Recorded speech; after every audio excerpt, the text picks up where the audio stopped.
नमस्ते दोस्तों, आप सब कैसे हैं?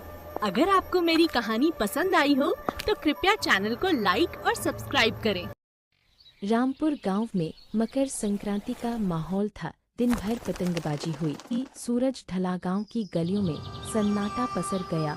लोग अपने घरों के किवाड़ चढ़ा चुके थे, लेकिन लखन, जिसे अपनी मर्दानगी पर बड़ा गुमान था, अपने दोस्तों घसीटा और फेकन के साथ गांव की पुरानी नहर के पास वाली काली सड़क पर बैठा चाय पी रहा था। भाई, सुबह से यही बात सुन रहा हूं कि शाम होने से पहले पतंग उड़ाना बंद कर दो। सब गांव वाले उस बच्चे से क्यों डरते हैं? आखिर है तो वह एक बच्चा ही, और एक बच्चे से क्या डरना। मैं तो आज रात भर पतंग उड़ाऊंगा। घसीटा थोड़ा डरपोक था। उसने कांपते हुए कहा, अरे लखन भाई, अगर हमारे बड़े बुजुर्ग हमें रात में पतंग उड़ाने के लिए मना करते हैं तो इसके पीछे जरूर कोई बहुत बड़ी वजह होगी। हम रात में पतंग तो उड़ा रहे हैं, पर मन घबरा रहा है। कहीं कहीं हमसे कुछ बहुत गलत तो नहीं हो रहा है। तीनों दोस्त काली सड़क की तरफ बढ़े। यह सड़क गांव से बाहर एक पुरानी नहर के किनारे से होकर गुजरती थी। सड़क के दोनों तरफ कोई पेड़ नहीं थे, बस दूर दूर तक बिजली के ऊंचे ऊंचे लोहे के खंभे खड़े थे, जो अंधेरे में किसी लंबे दानव की तरह लग रहे थे।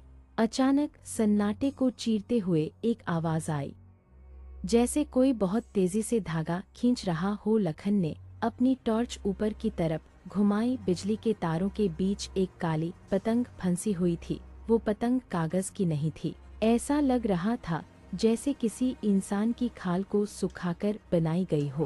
फेकन की नजर ऊपर गई और उसकी चीख निकल गई। सड़क के किनारे लगे एक बिजली के खंभे के सबसे ऊपर तारों के बीच एक आकृति बैठी थी। वो एक छोटा बच्चा था, लेकिन उसका शरीर झुलसा हुआ था, जैसे उसे बिजली का तगड़ा झटका लगा हो। उसके बदन से धुआं निकल रहा था। उस बच्चे की गर्दन पूरी तरह पीछे की तरफ मुड़ी हुई थी। उसके हाथों में लकड़ी की चरखी नहीं थी, बल्कि एक इंसानी खोपड़ी थी, जिस पर उसने लखन की तरफ देखा और अपनी सूखी हुई जीभ बाहर निकाली। सावधान, अब रात हमारी है, भागने के लिए कोई जगह नहीं है।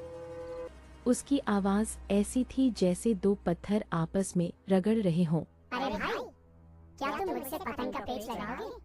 अपनी डोर थाम के रखना, क्योंकि जब मेरा मांझा बोलेगा तो तुम्हारी पतंग आसमान में ढूंढने से भी नहीं मिलेगी। लखन भागने के लिए मुड़ा, लेकिन तभी हवा में एक चमकता हुआ धागा बिजली की रफ्तार से नीचे आया। वह मांझा लखन के सीने के आर पार हो गया। लखन ने उसे हाथ से पकड़ना चाहा, लेकिन मांझे ने उसके हाथ की उंगलियों को गाजर की तरह काट दिया। बचाओ, भागो, घसीटा चिल्लाया, पर जैसे ही वो भागा, हवा में तैरता हुआ एक दूसरा मांझा उसके पैरों में लिपट गया और उसे घसीटते हुए नहर के काले पानी की तरफ ले जाने लगा। फेकन ने देखा कि वह बच्चा खंभे से नीचे कूद गया है। वह बच्चा जमीन पर नहीं चल रहा था, बल्कि वह बिजली के तारों पर लटकते हुए उनकी तरफ बढ़ रहा था। लखन जमीन पर तड़प रहा था। उस बच्चे ने अपनी खोपड़ी वाली चरखी को जोर से घुमाया। मांझा लखन की गर्दन पर लिपट गया। लखन की आंखें बाहर निकल आईं और अगले ही पल चटा लखन का सिर कटकर धड़ से अलग हो गया और उस काली पतंग के साथ बंध कर आसमान में उड़ने लगा। अगली सुबह गांव वालों ने देखा कि काली सड़क के बीचों बीच लखन का धड़ पड़ा था और बिजली के तारों पर लखन का सिर एक पतंग की तरह लटका हुआ हवा में झूल रहा था। लखन की मौत के तीसरे दिन गांव के मुखिया ने बगल के गांव से सुक्खा बाबा को बुलाया। सुक्खा बाबा अपनी तंत्र विद्या और बेखौफ अंदाज के लिए जाने जाते थे। जब बाबा ने लखन का धड़ देखा तो उन्होंने अपनी आंखें बंद कर ली और बोले, ये नहीं छोड़ेगी, किसी को नहीं छोड़ेगी। ये कोई मामूली आत्मा नहीं है, ये रक्त मांझा का श्राप है। इसे अगर नहीं पकड़ा गया तो किसी को नहीं छोड़ेगी।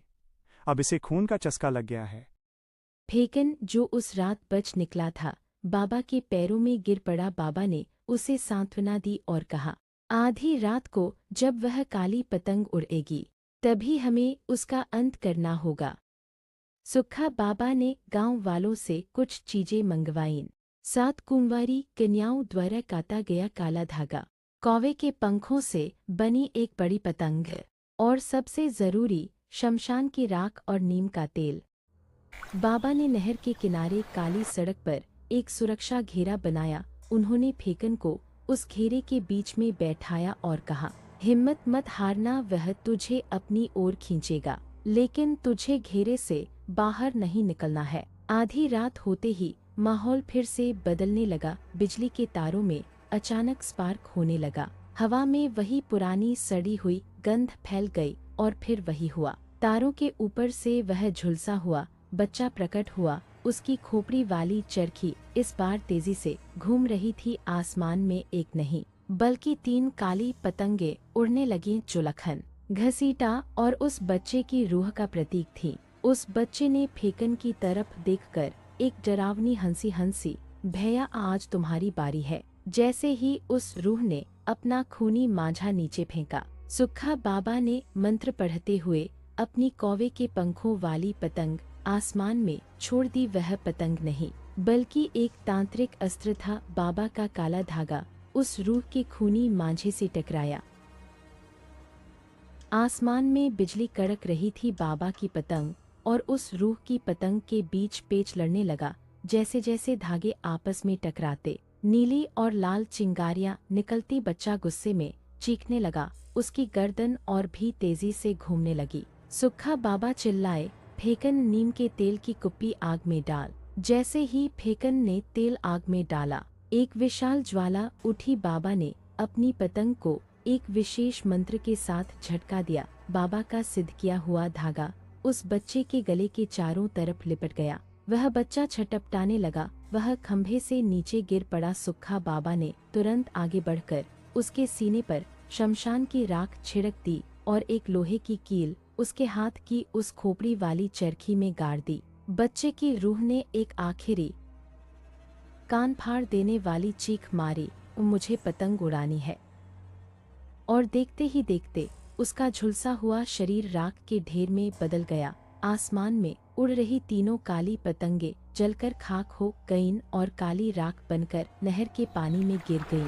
अगली सुबह काली सड़क पर कोई सन्नाटा नहीं था। बिजली के तारों पर कोई सिर नहीं लटका था। सुक्खा बाबा ने उस राख को नहर में विसर्जित कर दिया और गांव वालों को हिदायत दी कि मकर संक्रांति पर कभी भी शाम के बाद पतंग न उड़ाए। आज रामपुर गांव में शांति है, लेकिन काली सड़क पर आज भी बिजली के खंभों के बीच से जो साय साय की आवाज आती है, उसे सुनकर लोग अपनी गर्दन झुका लेते हैं, क्योंकि याद रखिए, कुछ डोरियां कभी नहीं टूटती।